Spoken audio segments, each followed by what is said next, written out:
अस्सलाम वालेकुम नाजरीन, उम्मीद है आप सब खैरियत से होंगे। आज की रेसिपी है क्रीमी फ्रूट चाट। आइए देखिए हम क्रीमी फ्रूट चाट जो है वो किस तरह बनाते हैं। ये हमने काट लिए हैं 1 दर्जन केले, 3 खरबूजे और 4 अदद सेब हैं इसमें।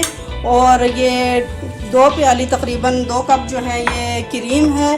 और ये 1 चम्मच जो है मिल्क पाउडर है। और ये हमने ले लिए हैं 3 कप तकरीबन फ्रूट कॉकटेल। आइए अब ये सब चीज़ें जो हैं ये हम मिक्स करते हैं।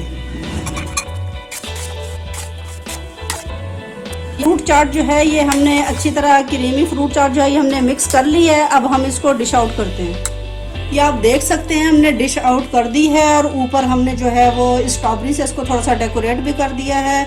वीडियो पसंद आने पे लाइक सब्सक्राइब करना ना भूलिएगा। थैंक यू, अल्लाह हाफिज़।